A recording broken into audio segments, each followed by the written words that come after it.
ازيكم يا جماعة؟ استنى كده الكاميرا كده. اوكي. طيب. ازيكم يا جماعة؟ انا شكلي كده كل ما اعمل فيديو هضطر اعمل فيديو بعديه بشرح حاجة في الفيديو اللي قبله. ففيديو النهارده انا سمعت ان بعد اخر فيديو البلد كلها بقت تاكل برتقان تشرب برتقان بعد التمرين. فالفيديو النهارده بيسكلي ما هو سر البرتقان؟ ايه سر البرتقانه دي؟ طيب، انا في الفيديو اللي فات قلت ان غيرت مدربين وكده عشان اتعلم حاجات جديده، واديت مثل، يعني اديت مثل بسيط. ان مثلا المدرب الجديد بتاعي قال لي بعد التمرين على طول تاخد الكارب باودر بتاعك مع بي سي اي اي وكرياتين وكل الكلام ده. آم، بس بعد الشيك بتاع البوست ورك اوت شيك، الشيك اللي بعد التمرين في البيت بقى، لما اجي اكل الوجبه اشرب معاه عصير برتقال. ليه؟ لان مع ان انا قلت له انا واخد كربوهيدرات فاهم قبل التمرين. ايه ده؟ لا شكله مش حلو. خلي المطبخ الجديد شكله ال انا واخد اوريدي كارب بعد واخد اوريدي كارب بعد التمرين، فليه اخد عصير برتقال تاني مع الوجبه بتاعت الاكل؟ لان الفكره كلها في البرتقال ان الشيك او الكربوهيدرات او الفاست اكتنج شوجر بيملي الجلايكوجين ستورز اللي في العضلات، المخازن اللي هي بتشيل السكر او بتشيل الجلوكوز، المخازن بتشيل الجلوكوز في العضل.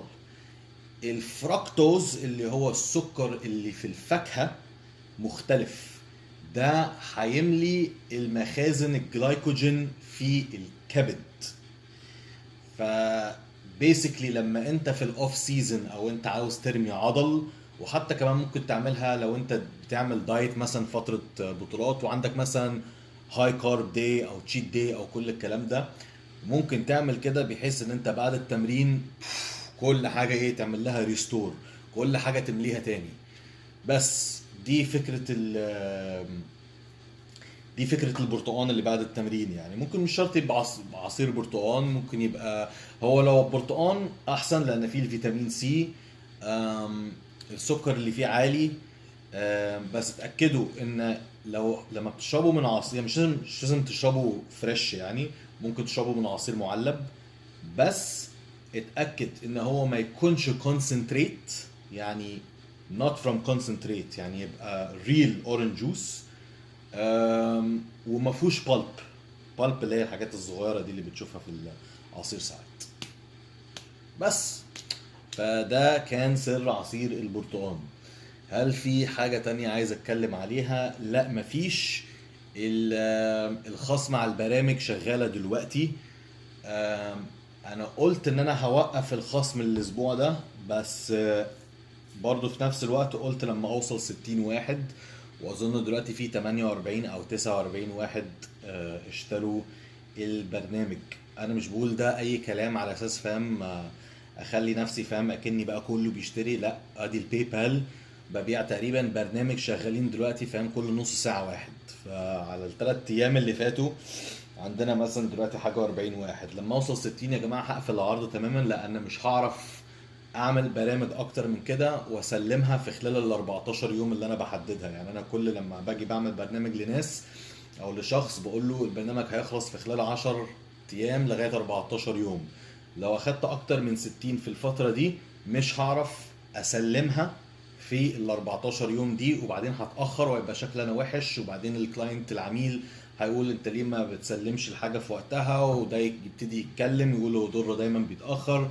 فبيبقى في الاخر انا بترجع لي حاجه مش كويسه. يعني هو مش مساله ان انا عاوز اعمل فلوس وخلاص، بس في نفس الوقت عاوز احافظ على اسمي يعني. فلما اقف عند 60 خلاص، ويا ريت محدش يزعل، لان برضو المره اللي فاتت كانت جت ناس بعد ما العرض خلص وقلت لا البرنامج خلاص راجع سعره 250. طب ما ينفعش يعني حضرتك تعمل واحد كمان اكسبشن؟ لا مش هعرف، لان لا هعمل لك انت اكسبشن هعمل لك اللي غيرك وكده وكده وكده، والموضوع بتقعد فاهم ت- ت- تتراكم يعني فاهم. بس يا معلم، فده كان سر عصير البرتقال. هو مش سر ولا حاجه، هو بس ايه زي تip صغيره.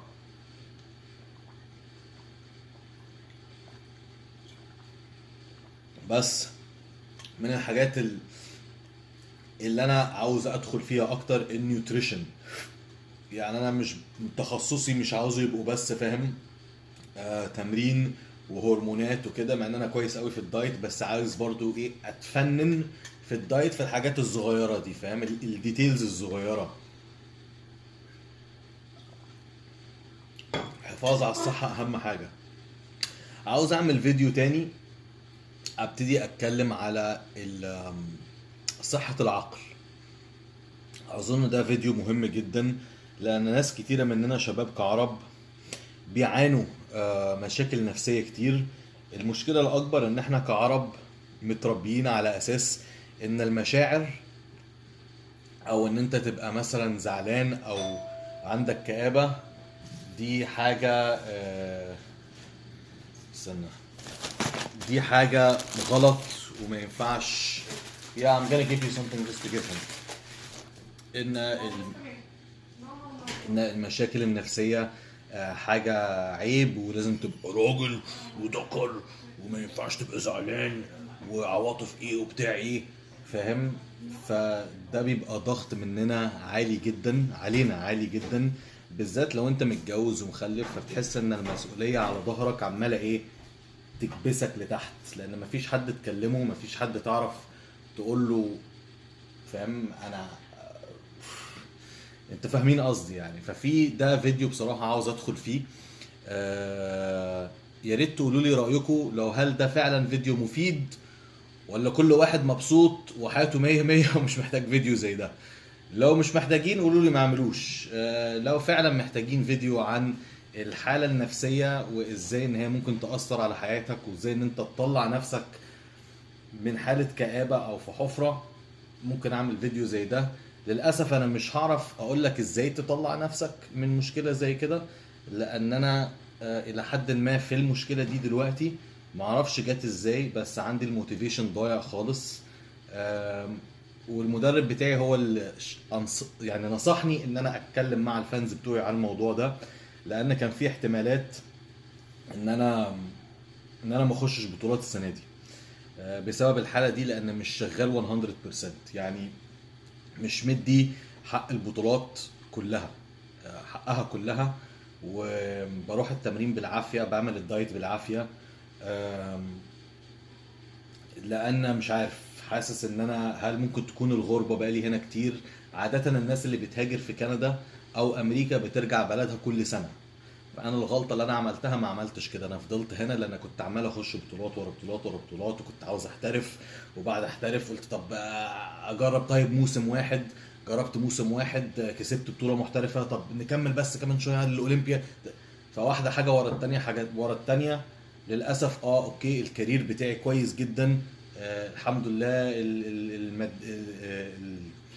الحال المادي كويس جدا، بنيت بيزنس جامد جدا، بنيت اسم حلو، بس اللي خد الخبطة حالتي النفسية. حاسس ان انا هنا ما عنديش صحاب، ما عنديش حد اعرف اتكلم معاه. اللغة هنا كلها شغالة انجليزي، فاهم؟ صحابي، فاهم، اخواتي المصريين ما بشوفهمش. صحابي في مصر وانا بقالي تقريبا 8 سنين ما نزلتش. فغير بقى ان الجو هنا برضو بشع. كندا بص بتبقى جنة في الارض، مش هكدب عليك، كندا تبقى جنة في الارض في الصيف من كل النواحي. يعني النسوان اللي في الشارع، المناظر الحلوة، الجو نفسه، الحفلات اللي بالليل، جنة. بس تعالى بقى 7 اشهر بقى في السنة، انت عندك المنظر مش طبيعي. ابيض وتلج، وكل واحد فاهم زي ايه السحلفه لما بتخش البتاع بتاعها، فاهم؟ كل واحد في البيت ما بينزلش اصلا. ودي بقى مشكله الغربه، فاهم؟ هي حياه افضل، بس كل حاجه ليها عيوبها، صح؟ يعني انت مثلا هتعيش في مصر، هت... هت... هتضطر تتعامل مع الهواء المش نظيف، الشوارع المش نظيفة، التراب، عدم الاحترام ما بين الناس، واحد يضرب لك كلاكس ويشتمك، مفيش فاهم نظام خالص. لما بتروح عاوز تعمل رخصة مثلا كل حاجة شغالة وسايط، بس عندك صحابك و... وعيلتك وكل الناس اللي قريبة منك. فشوف بقى انت بالنسبة لك تعرف تتعامل مع ايه.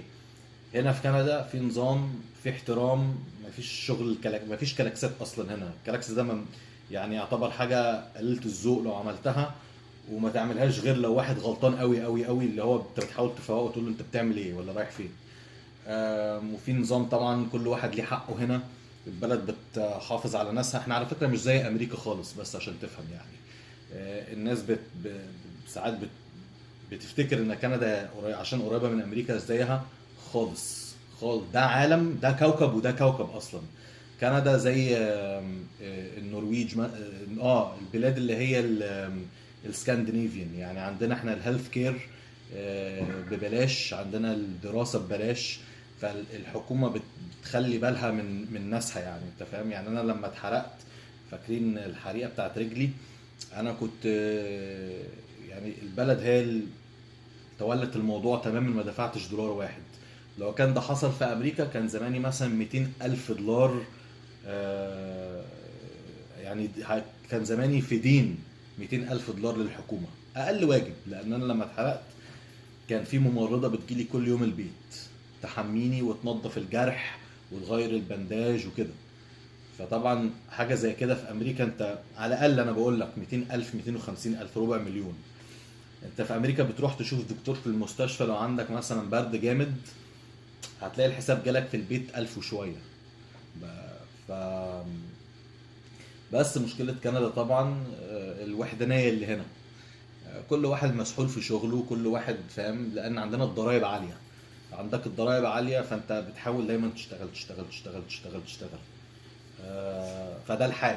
فانيويز ده طبعا بيأثر على نفسية الواحد، وممكن تدخل واحد. يعني انا اللي بعمل التحفيز وبعمل كل ده، لا، في الاول وفي الاخر انا بني ادم برضو. ممكن بتيجي ايام ان انا اللي محتاج تحفيز. طبعا مفيش حد بيحفزني انا. انا اللي بعمل فيديوهات.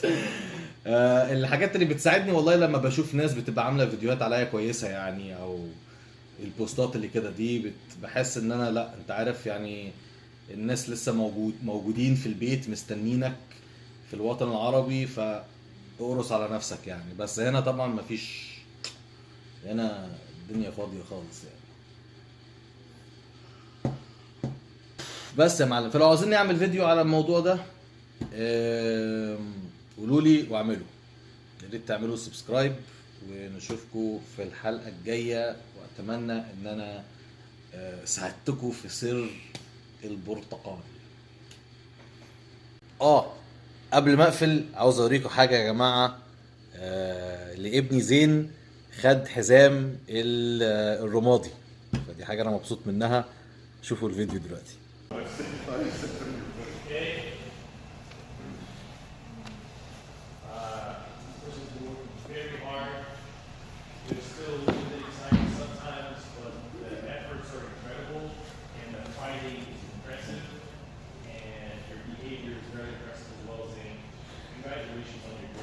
Yeah!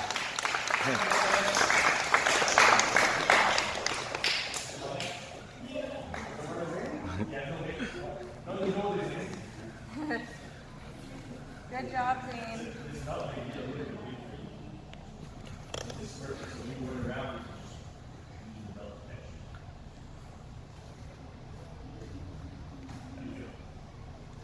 Beast!